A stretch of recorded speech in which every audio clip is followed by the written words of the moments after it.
I'll take this spacious room. Susanna declared with a joyful laugh, surrounded by the scent of fresh lumber in the new room.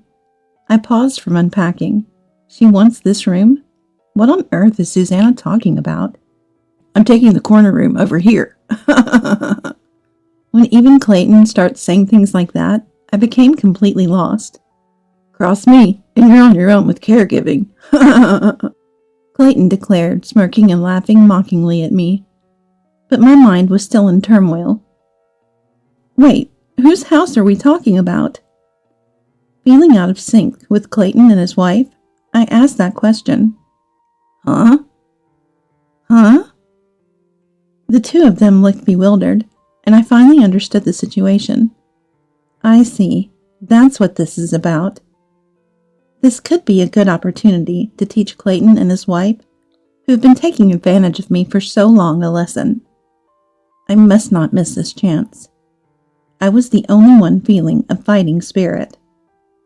My name is Mary. I'm turning 65 this year. My husband passed away from pancreatic cancer 5 years ago. By the time the cancer was discovered, it was too late, and he passed away a few months later.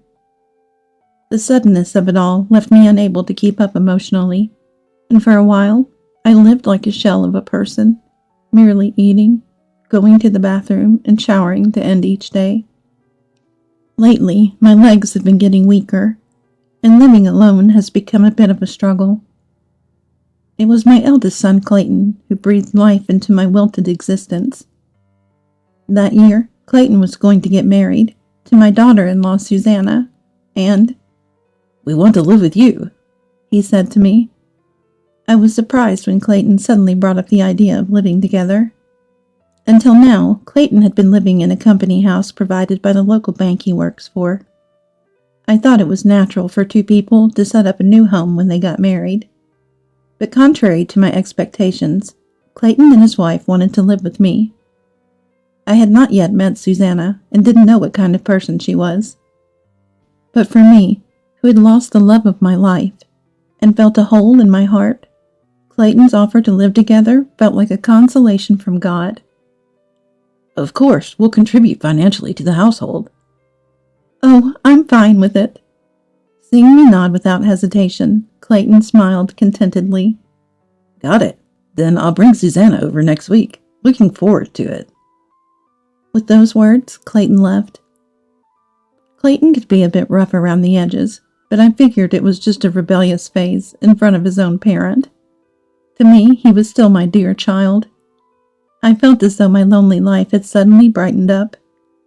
A week later, as promised, Clayton and his wife came to our house. Excuse us for intruding. Despite it being our first meeting, I was surprised by Susanna's loud footsteps as she entered. She was supposed to be 30, the same age as Clayton, but she wore a skirt shorter than knee-length and had pink dyed hair. Her nails were also very flashy. "Nice to meet you. You're Susanna, right?" "Yeah, that's me. But what's with this house? It's kind of old and cramped." I was taken aback when, upon entering, she immediately started criticizing my house without proper greetings. "Right, but it's better than nothing, so just bear with it." Yeah. "We want to live with you." Clayton, too, had changed completely from when he said a week ago, and his casual manner of speaking now had me utterly confused.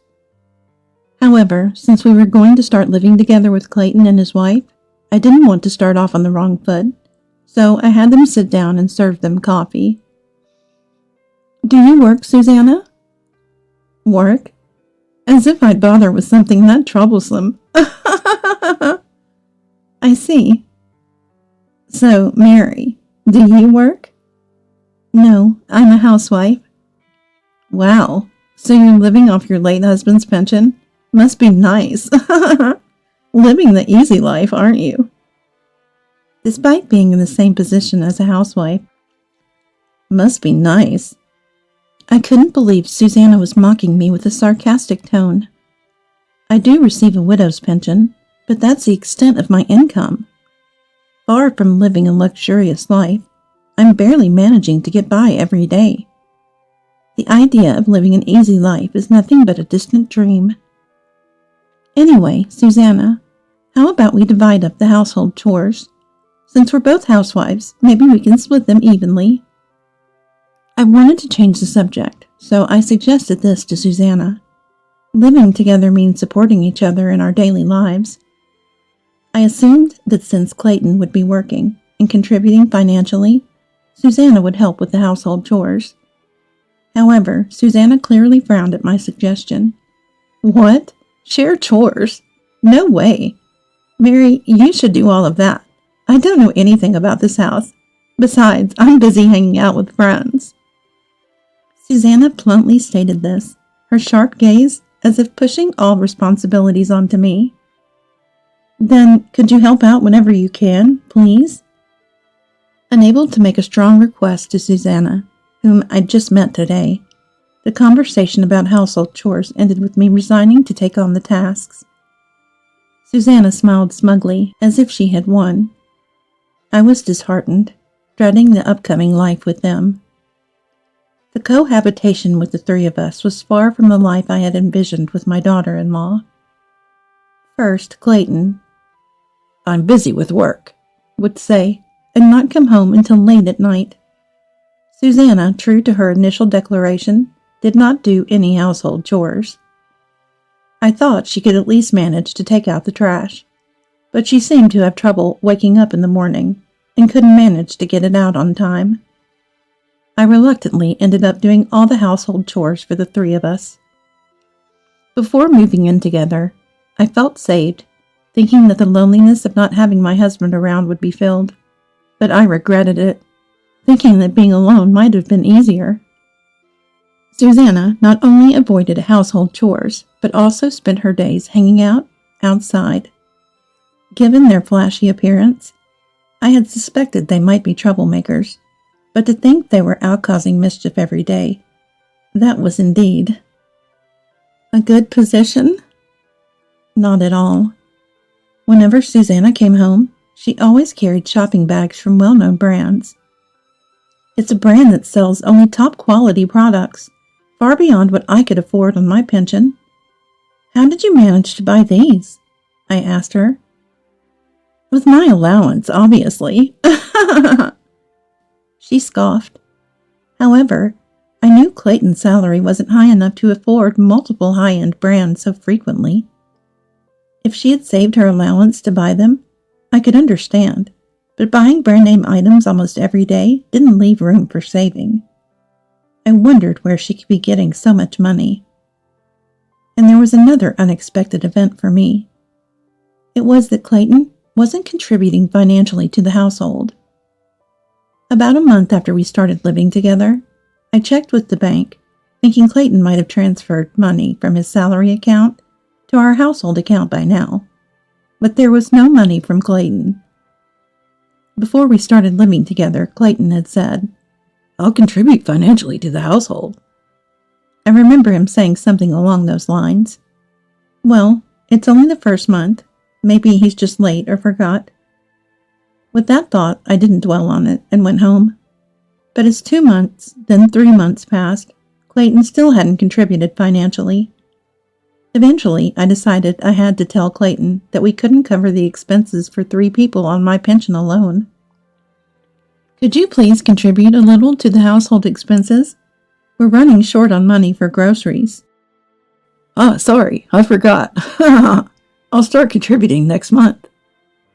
Hearing I forgot, I felt relieved and believed he would start contributing the following month. However, Clayton's words turned out to be just an excuse, like something you'd say to placate a child, and he never actually transferred any money. I asked Clayton repeatedly, but he often came home drunk and seemed to forget what I had told him. Or maybe he was pretending to forget. Either way, once I realized Clayton wouldn't contribute, I had no choice but to start working part-time. I found a job at a local flower shop. Working again, after a long time, was enjoyable, but the long hours were tough on my body, now over 60 years old. Despite the pressure of having to earn enough for 3 people weighing heavily on me, I pushed through. I worked 6 to 8 hours a day, almost like a full-time job, and then I'd come home to prepare dinner for the 3 of us. Susanna, as ever, showed no signs of helping out with the housework, even after I started working. Instead, she would throw tantrums over the meals I made. "What is this? It's disgusting. I wanted stew. Make it again." Like a small child flipping her plate and demanding. This wasn't a one-time occurrence. Time and again, she'd find fault with my cooking to suit her mood. I was filled with anger and sadness, but realized arguing with the unreasonable Susanna was futile, so I silently remade the meals. I longed to escape this slave-like existence. This can't go on like this. My instincts screamed that this couldn't go on. Desperate for a diversion, I asked the flower shop manager, "Can you think of any hobbies I could do at home?" I asked her. The manager, Rachel, was a beautiful woman in her 40s who looked like she must have been stunning in her 20s. She was a perfect fit for the flower shop. "How about trying your hand at crafting? You can use the flowers that are going to be thrown away if you'd like." Encouraged by Rachel, I started making accessories with flowers. I enjoyed crafting immensely.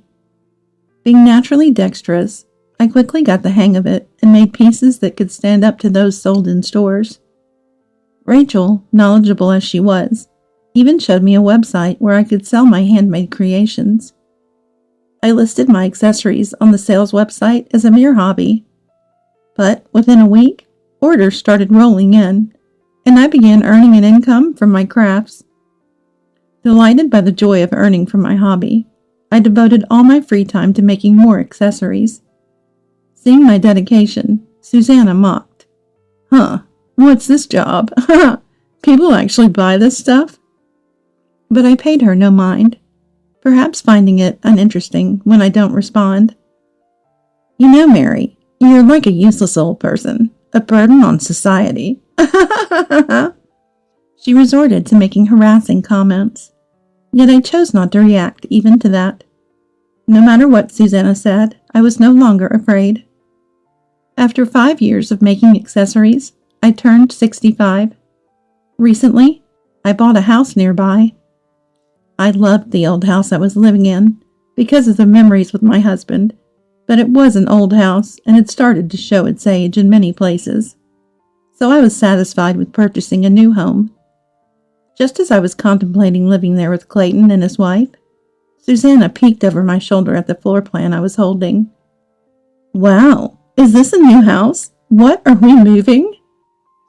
Susanna exclaimed with an excitement I had never heard from her before. I always found looking at floor plans enjoyable, but I never expected Susanna's mood to lift this much. Seeing her usually angry face light up. "Yes, that's right." "Wow, that's amazing. It's so spacious." Susanna was utterly engrossed in the floor plan, forgetting herself.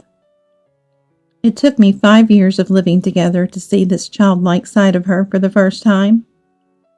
The following days were busy with buying new furniture for the house and packing up for the move.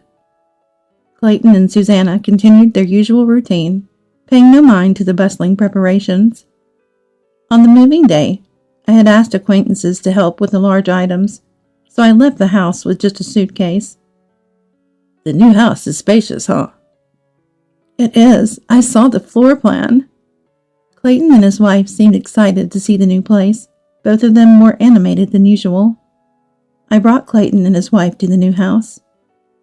The stylish black exterior walls and wooden door, along with the spacious garden. "Wow! Wow!" made them both exclaim. The garden was a particular detail I insisted on for my love of gardening.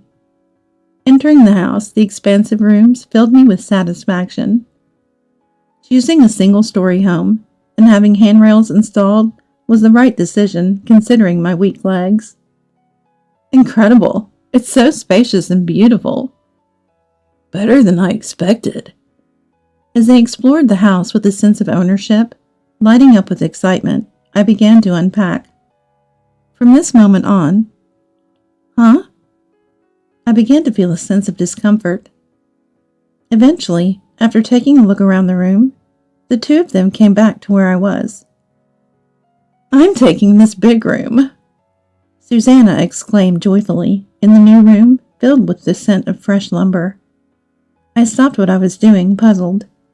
She's taking this room? What on earth is Susanna talking about? "I'm claiming the corner room." When even Clayton joined in, I became utterly confused.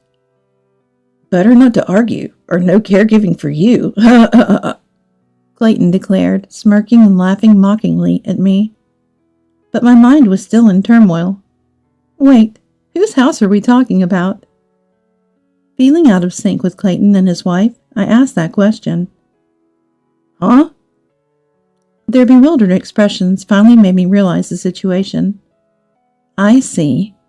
That's what this is about. This could be a good opportunity to teach Clayton and his wife, who have been taking advantage of me for so long, a lesson.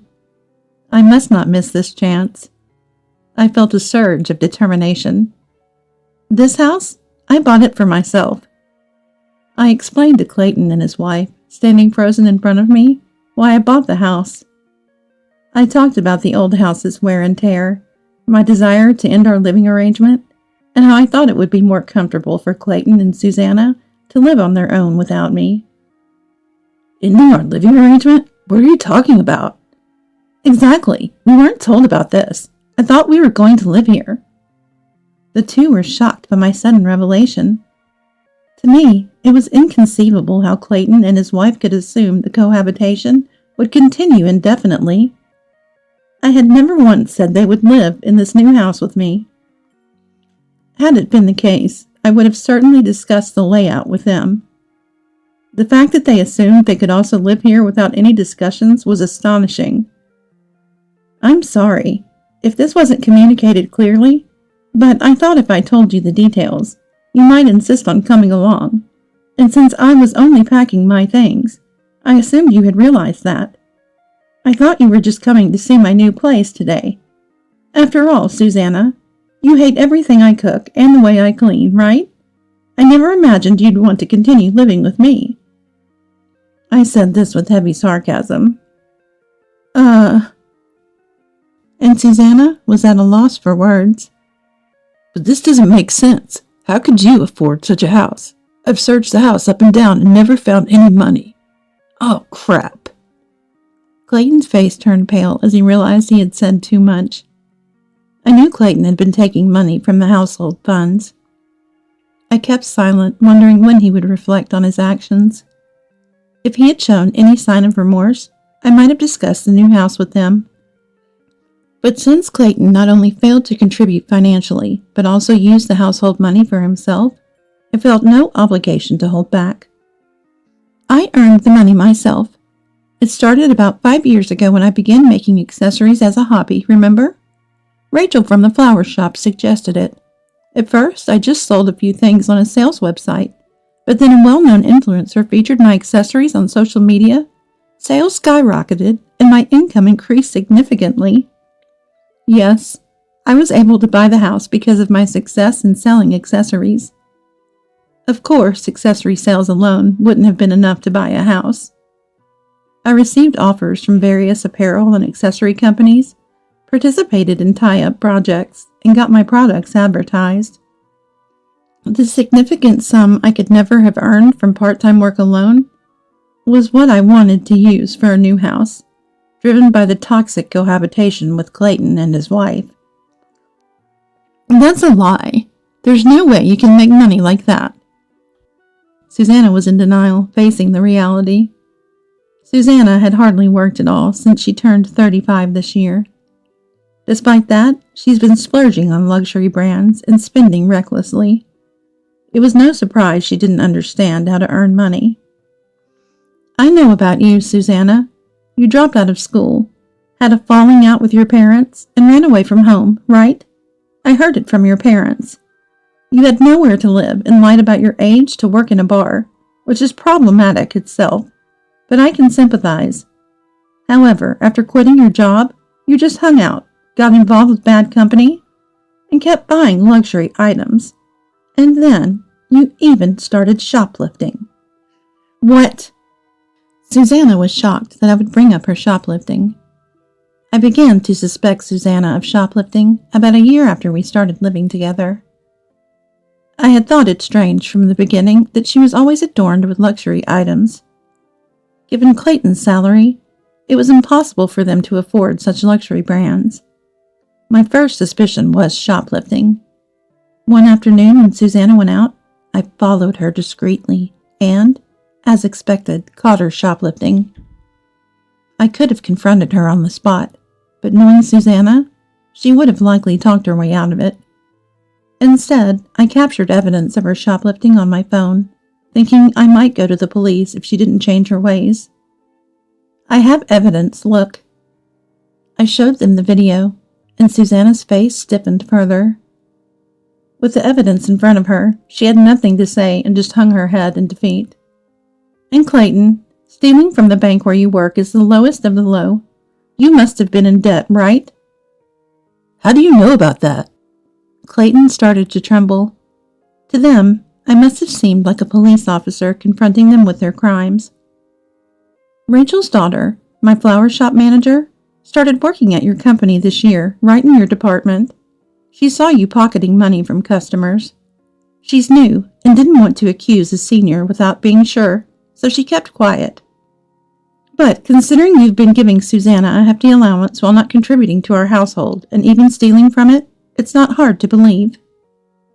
Although this is based on hearsay and I have no proof, considering that Clayton was giving Susanna a substantial allowance every month, not contributing any money to the household, and even stealing from the family finances, it seemed likely to be true.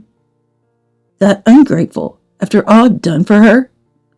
Clayton was shaking with anger, presumably at Rachel's daughter. Hearing his admission, I seized the moment to assert myself. After all you've done for her? You probably thought you were the most important person in this house, right? Acting superior at work and looking down on others. Unfortunately, that won't work with me. This house is a prime example. I earned my own money and bought this house with it. You're not superior. And while I'm not claiming to be superior either, I refuse to have my hard-earned home taken over by you two. Leave immediately. Startled by my outburst, they screamed and ran out of the house. I let out a sigh of relief. From tomorrow, I won't have to see those two anymore. Just the thought lightened my heart. Later, I reported Clayton and Susanna's crimes to the police. The police quickly investigated the two of them. In fact, there was hardly any need for an investigation. Susanna's shoplifting and Clayton's theft were immediately evident upon reviewing the security camera footage. Watching my son and his wife being taken away by the police didn't stir any emotion in me. I could only wish them luck. Initially, I was touched by Clayton and his wife's offer to live together, thinking they wanted to comfort me. However, living with their reckless behavior only built up stress.